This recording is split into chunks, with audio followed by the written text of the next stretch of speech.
Welcome again to another Mothering Wisdom Mondays.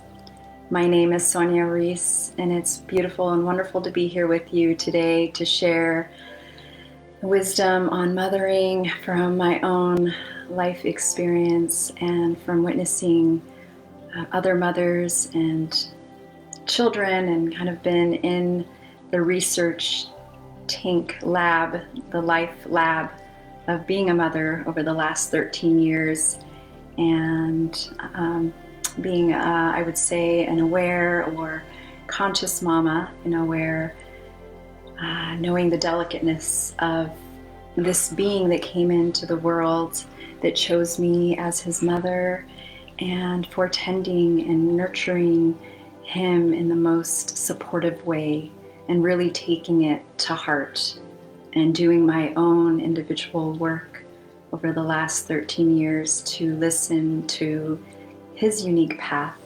opposed to my path for him. So thank you for being here. Hello everyone on Instagram. Hello Robin. Hello Marina. It's wonderful and beautiful to be here. Let's go ahead and continue this journey. As we do here with any of my lives, we take a few moments to ground, placing your feet on the earth, taking a few breaths and noticing our bodies. What is our body feeling like this moment? Have you been working? Where's our breath? Where's our awareness? How connected are we to ourselves in this moment? And these are really instrumental keys of not only for self-care, but also if you're caring for children, if you are also caring for your inner child, if you're reparenting yourself in this moment, the most important gift that you can give and offer yourself is the gift of presence, of connection with yourself, with your body, with spirit, and to listen. If you're listening here, it's because you were guided here, and I offer gratitude to spirit and the spiritual energies that are here with us today, all of the unseen energies, the consciousness on the planet. So just offering that prayer and that gratitude in this moment for all of the energies present and alive here. It's grounding, and whether you're with me here now or later, just tuning in, feeling, sensing, feeling or not feeling, dropping from the mind into the body, into the heart.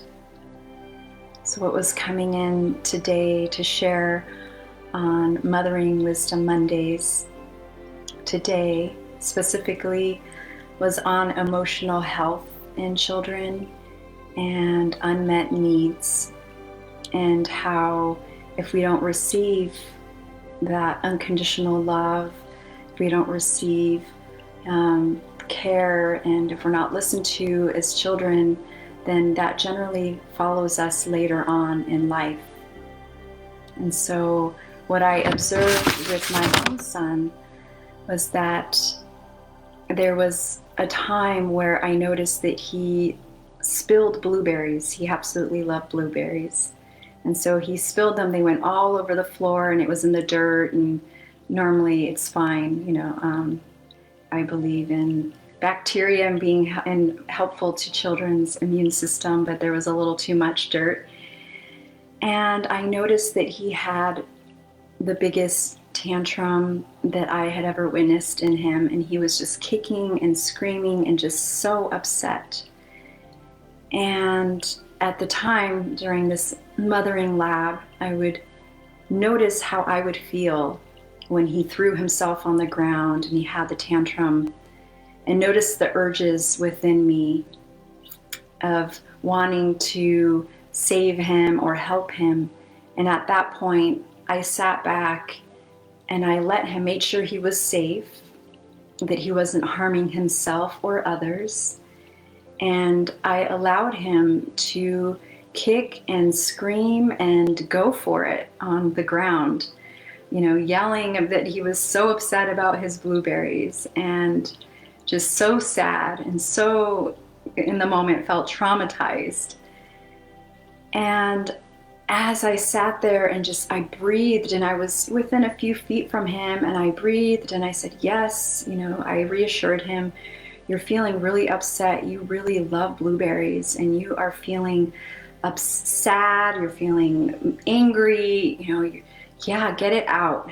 And I allowed him, by allowing myself to sit back and to hold space for him.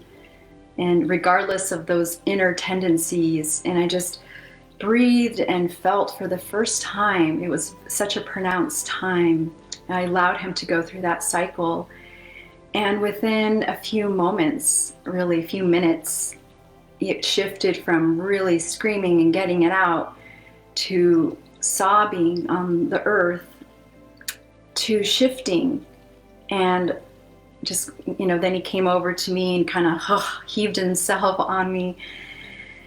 And I was just holding him, not squeezing him, just holding him, that he knew I was there, and he came to me when he was ready.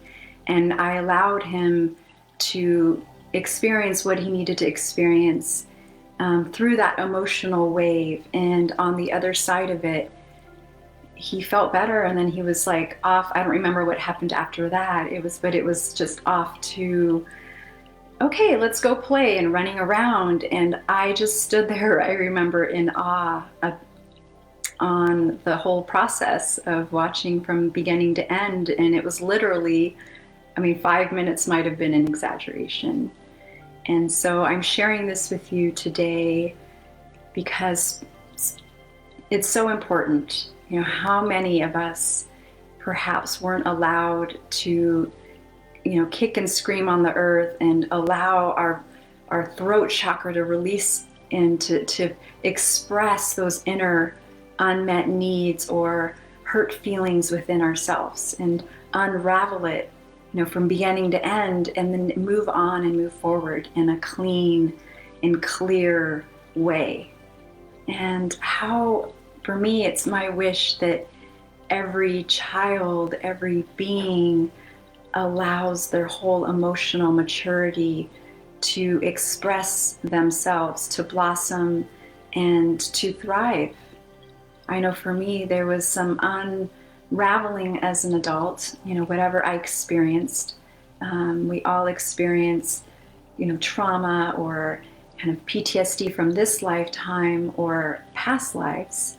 And coming in, as an adult, and perhaps not being able to express your, unmet needs and the repercussions of that, did you feel, safe? Do you feel safe as an adult? Do you feel approval for yourself, that self-love, that self-respect? Do you feel that perhaps you need to be in control of your life? Control because your childhood was perhaps out of control. You didn't have the boundaries. And so it's really important, if you're on this with me, whether you're a mother, father, or parent or not, is to ask yourself these questions. Were you validated? Did you receive the love and the validation, as a child?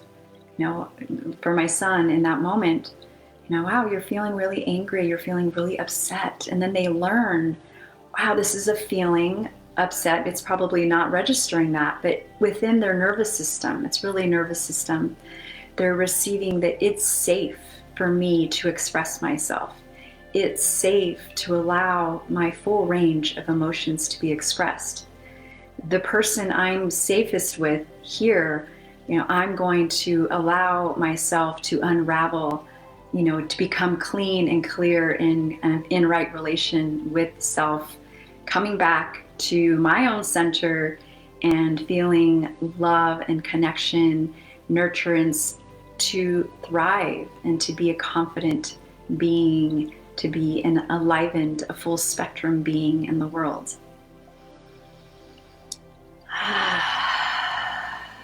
Yes.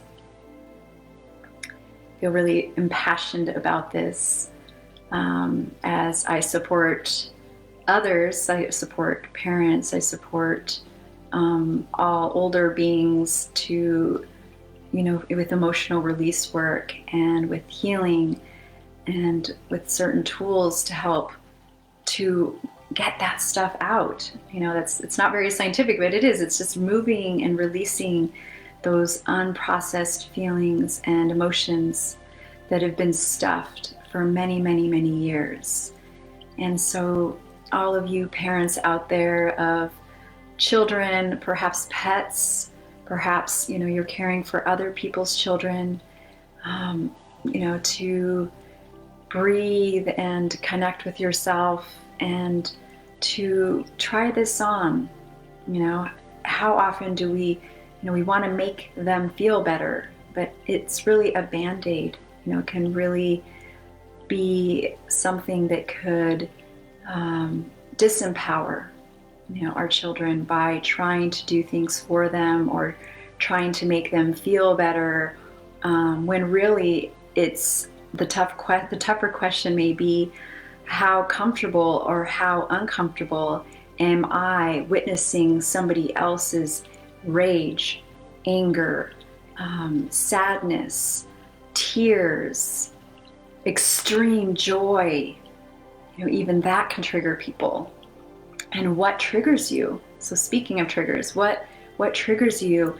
And to pause and reflect on why, and not with the mind, but going in and breathing and, oh, perhaps it was because, maybe it was because of the way you were raised. Maybe it was the way, and when I say that, we're all raised in the most perfect ways.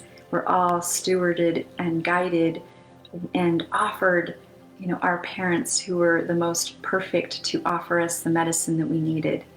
And so I'm bringing this with full love and in trust in the divinity of the whole spectrum of how we were brought into the world, how we were raised, and where we are now. For me, it feels like all of the most challenging aspects of my life, on the other side of it, coming out of it, I have so much deep gratitude and respect for those challenging times, to have received that medicine and to be able to really embody and to integrate and to heal and to not feel that emotional charge, as much or as often anymore. And I also wanted to share what's coming in terms of with my son. A lot of times, he was cared for by others, and sure enough, the moment I stepped through the door after a day of working, usually really tired, I would step through the door and he would say, "Mommy, Mommy," and then he would just again start kind of just playing with me, and also kind of acting out or having a tantrum, or being a little more feisty, I would say. And the people who would care for him, generally family or friends, would say, "Wow, he was such a good boy," until you step through the door. I wonder what that is. Maybe you should be more firm with him, or maybe you should spank him, or maybe you should, there's the list of shoulds. And after a while, I remembered, it was a thing. It's not about the spilled blueberries. That story would, I often tell my son that, and he absolutely still loves blueberries and will eat them, and he'll say, it's not about the spilled blueberries, and I'll tell him that story. And so I remembered that spilled blueberries incident, and I started to I'm onto something here. It feels like a thread to follow. And so I noticed over and over again it would happen, and I would, I had that in my nervous system already. I had that in my knowing. So I would, breathe, knowing that perhaps when I would step through the door, that would happen. And how many of you, work long days and you come home to your kids and they're kind of acting acting out or having tantrums and expressing themselves in ways that may look bad or good. And really underneath all of that, it's not that the child is bad or acting out. It's that they may be acting out because perhaps they weren't able to express themselves throughout the day emotionally. Perhaps they weren't heard the way that they're, each child is sensitive, is unique, is different. And they might be a real sensitive child who is aware of what other people are feeling and experiencing. Perhaps they're really empathic. And so when they're not treated a certain way or respected or honored, as sure they're little, but they're still, that old school is way, of back in the 50s, 60s, 70s, and even 80s, that because they were little, they maybe weren't honored or respected the same as adults.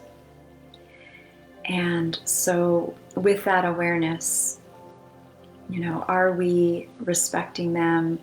Are we treating them as if they were another adult, that they're a being and they want to be, they want to feel that we can engage with them. They want to, share in the decision making, even if it's, do you want to go to this park or that park, or do you want to eat, blueberries or apples?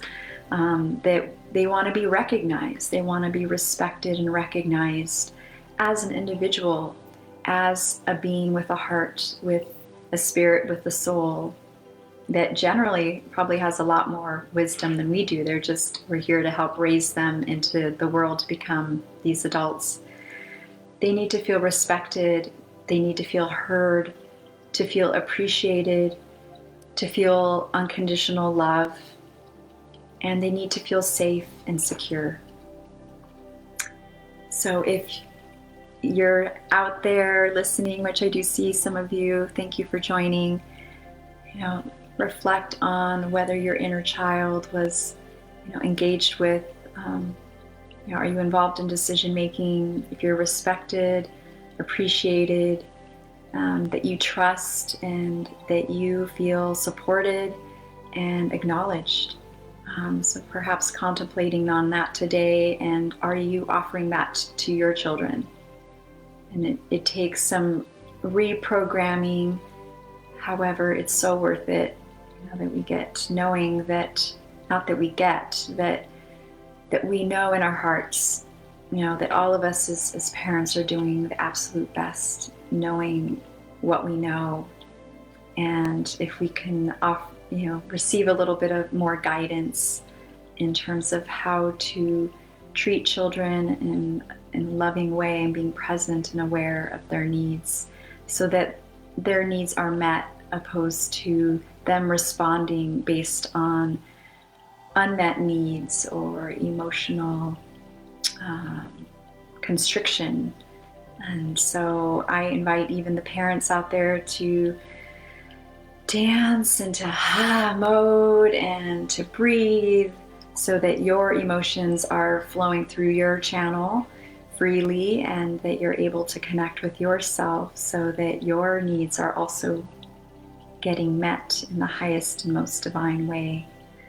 So thank you so much for being here with me today. I love you all and looking forward to hearing from you. Please don't hesitate to reach out if there's anything about this talk today that you feel inspired by, if you need support, or if you have a topic that you would like me to share about next week.